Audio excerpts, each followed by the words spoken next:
할렐루야. 우리 주님의 사랑과 은총이 이 새벽 예배하는 우리 모두 가운데 풍성하게 임하기를 주님의 이름으로 축원합니다. 오늘 말씀의 주인공은 르호보암입니다. 이 르호보암이 어떤 사람이에요? 르호보암은 솔로몬의 아들로서 이 솔로몬의 뒤를 이어서 이스라엘의 왕이 된 사람이죠. 솔로몬은 하나님을 경외할 줄 아는 사람이었습니다. 흔히 일천번제라고 하죠. 이 솔로몬이 천마리의 희생으로 번제를 드리며 하나님을 높였단 말이에요. 이것을 기뻐하신 하나님께서 솔로몬에게 소원을 들어주시겠다고 하시니까 솔로몬이 뭐라고 했어요? 솔로몬이 지혜를 달라고 했습니다. 하나님께서 나를 많은 백성의 왕으로 세우셨으니 그들을 잘 다스릴 수 있도록 내게 지혜를 주시옵소서. 주님께서 맡겨주신 사명을 감당할 수 있는 능력을 주시옵소서 하는 것이 이 솔로몬의 기도 제목이었다는 거예요. 이런 솔로몬의 모습이 우리 주님께서 보실 때 얼마나 기특하고 또 얼마나 예뻤겠습니까? 그래서 주님께서 솔로몬을 칭찬하시고 솔로몬이 구했던 지혜와 지식뿐만 아니라 솔로몬이 구하지도 않은 부와 재물과 영광까지 주시겠다고 말씀을 하세요. 그리고 그 말씀대로 솔로몬은 그리고 이스라엘은 화려한 전성기를 맞이하게 됩니다. 그런데 문제는 이 솔로몬이 어느 순간부터 하나님을 의지하지 아니하고 자기 지혜를 의지하기 시작했다는 거예요. 하나님께서 솔로몬에게 지혜를 주신 것은 그 지혜를 가지고 더 하나님을 의지하면서 나라를 잘 이끌어 가라는 뜻이었을 텐데 솔로몬이 하나님이 주신 지혜를 의지하다가 하나님을 잃어버렸다. 특별히 솔로몬이 이방 여인들과 결혼함으로써 주변 나라들과의 평화를 얻고자 합니다. 자기가 생각할 때에 이방 나라들이랑 자기가 이제 결혼을 하면은 그러면은 이방 나라들이 쳐들어오지 않겠지. 그런 평화가 오겠지. 사람의 생각으로 생각을 해가지고 이방 여인들과 자꾸 결혼을 하는 거예요. 그래서 열왕기상 11장 1절 말씀은 이렇게 기록하고 있습니다. 솔로몬 왕이 바로의 딸 외에 이방의 많은 여인을 사랑하였으니 곧 모압과 암몬과 에돔과 시돈과 헷 여인이라. 그러면서 그렇게 얻은 후궁이 700명이고 첩이 300명이라 그랬어요. 몇 명이에요? 1000명. 뭐 우리나라에는 뭐 의자박에 삼천궁녀도 있었다고 하지만 1000명이나 되는 여인들을 후궁으로 이렇게 들이면서 그 1000명이 다 그냥 결혼한 게 아니라 다 나에게 도움이 되는 사람들, 이방 나라 사람들, 뭐 평화에 도움이 되는 사람들, 그러니까 뭐든지 조금이라도 나라에 도움이 될 것 같다 싶은 사람들 가리지 않고 다 결혼을 해가지고 1000명이나 되는 여인과 결혼을 하면서 그런 방법을 통해서 인간적인 방법을 통해서 평화를 얻으려고 했다는 것이죠. 그리고 성경은 이렇게 기록하고 있습니다. 그의 여인들이 왕의 마음을 돌아서게 하였더라. 솔로몬이 젊을 땐 그래도 괜찮았어요.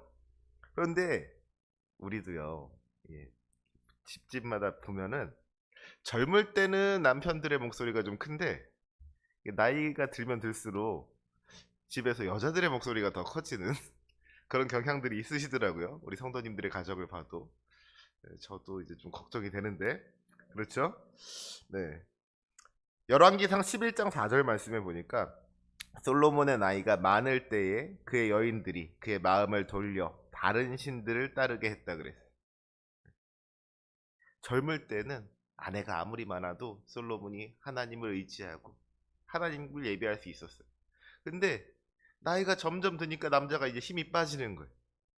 아내가 한 명이어도 감당이 안 될 텐데 1000명이었으니 감당이 되겠습니까? 그 1000명의 아내들이 저마다 자기가 믿는 신이 있는 거예요. 그러니까 솔로몬이 어떻게 돼요? 시돈의 여신 아스다롯과 암몬의 밀곰을 섬기고요. 모압의 그모스와 암몬의 몰록을 위해서 산당을 지었다 그랬습니다. 하나님께서 그렇게나 많은 은혜를 베푸셨음에도 불구하고 이 이방 여인들에게 푹 빠져서는 이 이방 여인들에게 휘둘려 가지고서는 우상을 섬기게 되었다는 거예요. 솔로몬이. 그 모습이 얼마나 안타깝습니까? 오늘 본문의 주인공인 이 르호보암 역시도 이렇게 이방 여인과 사이에서 태어난 아들이었어요. 오늘 말씀 13절을 보면은요, 이렇게 기록하고 있습니다. 르호보암의 어머니의 이름은 나아마요 암몬 여인이더라. 신명기 23장 3절 말씀에 보면은요, 암몬 사람과 모압 사람은 여호와의 총회에 들어오지 못하리니 그들에게 속한 자는 10대뿐 아니라 영원히 여호와의 총회에 들어오지 못한다 그랬어요. 그런데 여호와의 총회에 들어오지도 못할 그 암몬 여인, 그 암몬 여인으로부터 태어난 르호보암이 하나님의 선택받은 백성을 인도하는 왕이 되었다 하는 것이죠. 그래서 그렇게 그 로보암이 왕으로 세워질 때에 이스라엘 온 백성이 나와서 앞으로 어떻게 나라를 이끌어 갈 건지에 대해서 물어보죠. 사실 당신의 아버지 솔로몬 때 우리가 너무너무 힘들었다고, 그 멍해를 좀 가볍게 해달라고, 그렇게만 해주시면 우리가 왕을 잘 섬기겠다고 이야기를 합니다. 그런데 르호보암이 뭐라 그랬어요? 내 아버지는 너희의 멍해를 무겁게 하였으나 나는 더 무겁게 할지라. 내 아버지는 가죽 채찍으로 너희를 치셨으나 나는 전갈 채찍으로 치리라. 이게 왕이 됐으면은 민심을 얻기 위해 가지고 내가 이것도 해주겠다고 저것도 해주겠다고 아무튼 잘해주겠다고 막 그래도 모자랄 판에 기껏 한다는 소리가 나는 아버지보다 더 엄하고 더 무겁게 백성을 다스리겠다 이러면은 누가 좋아하겠냐는 것이죠. 결국 유다 지파와 베냐민 지파를 제외한 나머지 10지파가 르호보암을 인정하지 못하겠다고 나가서 새로운 나라를 세우게 됩니다. 그러면서 이제 이스라엘이 북이스라엘과 남유다로 나눠지게 되는 거예요. 그 뭐예요? 르호보암은 백성들로부터 버림받은 왕인 거예요. 반쪽짜리 왕인 겁니다. 12지파 중에 10지파로부터 버림받은 왕, 나머지 2지파 붙잡고서는 그래도 내가 왕이라고 하고 있는, 어떻게 보면 좀 이름뿐인 왕이 이 르호보암이었다 하는 것이죠. 그런데 사람이요, 고난을 당하면 변화되는 일이 있잖아요. 이런 고난을 겪으면서 르호보암이 좀 깨달음을 얻은 것 같아요. 역대하 11장 17절 말씀을 보니까 뭐라고 하고 있어요? 르호보암이 다윗과 솔로몬의 길로 행했다 그랬습니다. 하나님을 경외하고 하나님과 동행했다는 것이죠. 주님께서 인도하시는 길로 행했다는 거예요. 게다가 마침 북이스라엘의 여로보암이 실정을 하게 됩니다. 나라를 만들었으면은 내가 르호보암에 반대하는 길로 나아가기로 했으면은 더 잘해야 될 텐데 그러지를 못했다는 거예요. 처음에는요, 북이스라엘이 민심을 가지고 있었습니다. 남유다에는 고작 2지파밖에 없었고요, 북이스라엘은 무려 10지파가 모였잖아요. 근데 문제는 예루살렘이 남유다에 있었다는 거예요. 예루살렘이 남유다에 있었다는 것이 무엇이냐? 예루살렘 성전이 남유다에 있었다는 것이죠. 북이스라엘 백성들도 저 남유다에 있는 예루살렘 성전에서 예배하고 싶은 마음이 있었던 거예요. 몸은 북이스라엘에 있는데 마음은 남유다에 가 있는 사람들이 많았다는 것이죠. 그러니까 어떻게 해요? 여로보암이 예루살렘에 가지 않아도 예배할 수 있도록 여러 산당을 세웁니다. 문제는 그 산당에다가 순념소 우상과 송아지 우상을 만들어 놓았다는 거예요. 기존에 있던 제사장들도 다 잘라버리고 자기 마음대로 자기가 막 제사장을 세웁니다. 그러니까 온전한 믿음을 가지고 있던 사람들, 이스라엘의 하나님 여호와를 찾는 자들과 레위 사람들이 남유다로 내려오기 시작한 거예요. 덕분에 남유다가, 르호보암이 강성하게 되었습니다. 좋은 일이죠. 그런데 문제는 이 르호보암이 백성들로부터 버림받고 어려움을 당할 때에는 하나님만을 의지했는데 이제 좀 살만해지니까, 나라가 부강해지니까 하나님을 버리기 시작했다는 거예요. 오늘 본문 1절 말씀에 뭐라 그러고 있어요? 1절 말씀에 보니까 르호보암의 나라가 견고하고 세력이 강해짐에 그가 여호와의 율법을 버리니 온 이스라엘이 본받은지라. 12지파 가운데 10지파가 당신을 왕으로 인정하지 못하겠다고 하면서 떠나갔을 때에는, 나라가 두 쪽이 났을 때에는 회개하면서 다윗과 솔로몬의 길로 행했던 이 르호보암이 이제 나라가 견고해지고 세력이 강해지니까 그 길을 떠났다는 거예요. 여호와의 율법을 버렸다는 겁니다. 지도자라는 것이 얼마나 중요한지요. 왕인 르호보암이 여호와의 율법을 버리니까 온 이스라엘이 이를 본받았다 그랬어요. 그러니까 다시금 이스라엘이 죄악 가운데 빠지게 되는 것이죠. 사랑하는 우리 성도 여러분, 어떻게 보면은요, 이 르호보암의 모습이 우리의 모습이진 않습니까? 힘들고 어려울 때는 주님을 찾지만 조금만 형편이 나아지면은 주님을 떠나는 모습, 그런 모습이 우리 안에 있다는 것. 예레미야 22장 21절 말씀은 이렇게 말하고 있습니다. 내가 평안할 때에 내가 내게 말하였으나 내 말이 나는 듣지 아니하리라 하였나니 내가 어려서부터 내 목소리를 청종하지 아니함이 내 습관이라. 평안할 때에는 주님의 말씀을 듣지 아니하고 힘들고 어려운 고난과 역경의 순간이 찾아와야지 그때서야 주님의 말씀을 듣는 것이, 그때서야 주님을 찾는 것이 우리들의 모습이지는 않냐는 것. 형편이 괜찮을 때는 다른 것을 의지하다가 힘들 때만 주님께 와서 주님을 찾는 것이 아주 습관이 되어버린 우리들의 모습을 발견하게 됩니다. 별일 없을 때는 이 새벽이 한산하다가 뭔가 문제가 생길 때는 이 새벽에 나와서 기도하는 모습들, 그런 모습들이 우리 안에 있다는 것이죠.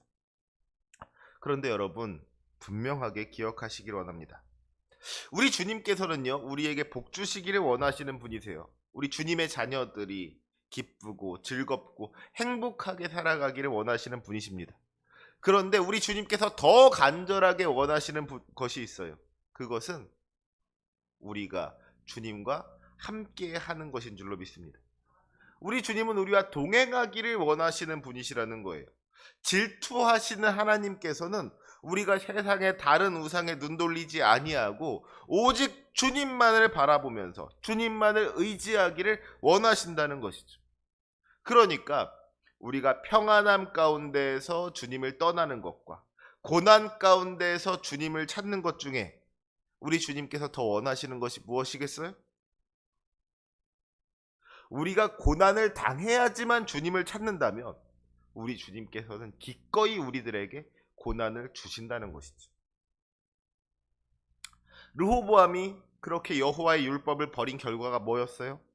주님께서 선지자 스마야를 통해서 말씀하십니다. 5절 말씀 보니까 뭐라고 했어요? 너희가 나를 버렸으므로 나도 너희를 버려 시삭의 손에 넘겼노라. 애굽 왕 시삭이 예루살렘을 치러 올라오는 거예요. 1200대의 병거와 6만 명의 마병과 그리고 헤아릴 수 없는 군대를 이끌고 올라와서 유다의 견고한 성읍들을 다 빼앗고는 예루살렘까지 이르릅니다. 결국 성전과 왕궁의 보물들, 솔로몬이 만든 금 방패까지 이스라엘의 그 모든 영화를 다 빼앗기고 마는 거예요. 다만 그 위기의 순간에 회개함으로 말미암아 멸망은 면할 수가 있었습니다. 6절 말씀해 보니까요, 이스라엘 방백들과 왕이 스스로 겸비하여 이르되 여호와는 의로우시다 라고 했습니다. 그렇게 고난을 당함으로 말미암아 하나님을 원망한 것이 아니라 오히려 여호와는 의로우시다 하고 말하면서 주님께로 돌아왔다는 거예요. 특별히 여기서 겸비했다는 말이 뭐예요? 겸손할 겸자에다가 낮을 비자를 써가지고 겸손하게 자기를 낮추는 게 이 겸비한다는 말입니다. 자기를 낮추었다는 거예요. 다시 말해서 하나님을 높였다는 것이죠. 애굽 왕 시삭이 예루살렘으로 쳐들어오니까 그 위기의 순간에, 그 고난의 순간에 다시 하나님께로 돌아왔다는 거예요. 고난을 당했음에도 불구하고 정신 못 차리고 주님께로 나아가지 못하는 것보다는 고난을 당해서라도 주님께로 돌아오는 것이 100번 나은 일이죠. 하지만 애초에 주님을 떠나지 않았더라면 얼마나 좋았겠습니까? 고난이 없었을 때에, 평안했을 때에, 그 나라가 견고하고 세력이 강하였을 때에, 그때의 여호와의 율법을 버리지 않았더라면 얼마나 좋았겠냐는 거예요. 본문 14절 말씀을 보니까요, 이렇게 기록하고 있습니다. 우리 14절 말씀 다 같이 읽어볼까요? 14절 시작. 르호보암이 악을 행하였으니 이는 그가 여호와를 구하는 마음을 굳게 하지 아니함이었더라. 아멘. 르호보암이 악을 행했는데, 르호보암이 악을 행한 이유가 뭐라 그랬어요? 이는 그가 여호와를 구하는 마음을 굳게 하지 아니함이었더라. 생각해 보면은요, 그의 아버지 솔로몬이, 그리고 르호보암이, 그리고 성경에 등장하는 수많은 사람들이 악을 행한 이유가 어디에 있어요? 예수 믿는 우리가 악을 행하는 이유가 어디에 있습니까? 여호와를 구하는 마음을 굳게 하지 않았기 때문입니다. 그러면 반대로 우리가 죄를 범하지 않을 수 있는 방법이 무엇이겠어요? 여호와를 구하는 마음을 굳게 하면 되는 거예요. 우리가요, 죄 짓지 말아야지 한다고 죄를 짓지 않게 됩니까? 그게 아니더라는 거예요.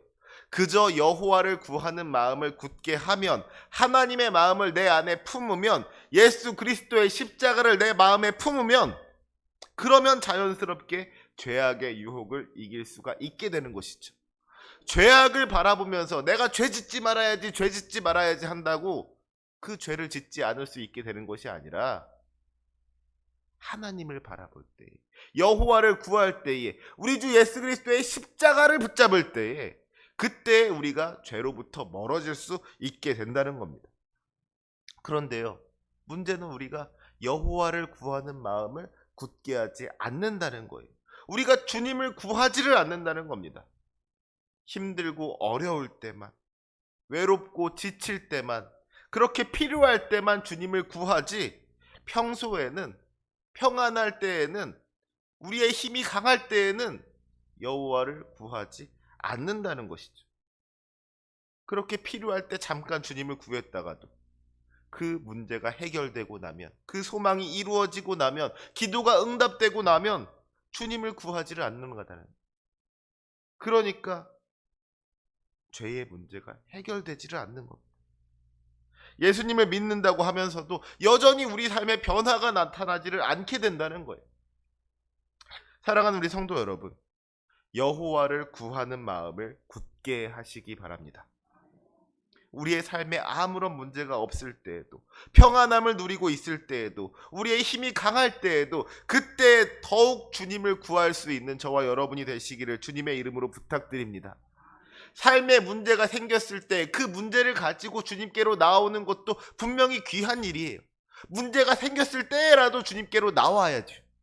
하지만 문제가 생기기 전에 우리가 평안할 때 주님을 찾는 것은 더욱 귀한 일인 줄로 믿습니다. 그것이 늘 주님과 동행한다는 것. 바라기는 늘 주님을 떠나지 아니하고 주님과 동행함으로 말미암아 참된 평안을 누리는 저와 여러분이 되시기를 주님의 이름으로 부탁드립니다. 그때에 주님께서 주시는 진정한 은혜가 우리 가운데 임하게 될 줄로 믿습니다. 문제를 해결시켜 주는 것이 아니라 문제가 없도록 지켜주시고 보호하여 주시는 주님의 크신 은혜가 우리 가운데 넘쳐나게 될 줄로 믿습니다. 이 시간 여호와를 구하는 마음을 굳게 함으로 말미암아, 우리 주님을 바라보고 주님을 붙잡는 그 믿음을 굳게 함으로 말미암아 주님 주시는 놀라운 축복을 소유하는 저와 여러분이 되시기를 주님의 이름으로 축원합니다. 아멘. 기도하시겠습니다. 거룩하시고 전능하신 하나님 아버지, 항상 우리를 사랑하시어 우리의 기도를 들으시고 응답하시는 주님의 은혜에 감사와 영광을 올려드립니다. 날마다 우리에게 은혜 베푸시는 주님, 주님의 그 크신 은혜로 말미암아 살아가면서도 자꾸만 주님이 아닌 세상 것들에 눈 돌리는 우리의 모습을 고백합니다. 힘들고 어려울 때는 주님을 찾았다가도 어느 정도 살만해지면 또다시 주님을 잊어버리는 우리들의 어리석음을 용서하여 주시옵소서. 여호와를 구하는 마음을 굳게 함으로써 오직 주님만을 붙잡고 의지하면서 승리하는 우리의 삶이 되게 하여 주시옵소서. 주님, 세상의 다른 것 바라보지 아니하고 주님을 떠나지 않는 믿음으로 살게 하여 주시옵소서. 오늘 이 하루도 온전히 주님과 동행할 수 있기를 원하옵나니 주님, 여호와를 구하며 살아갈 수 있는 우리들 되게 하여 주시옵소서. 감사하며 예수님의 이름으로 기도합니다. 아멘.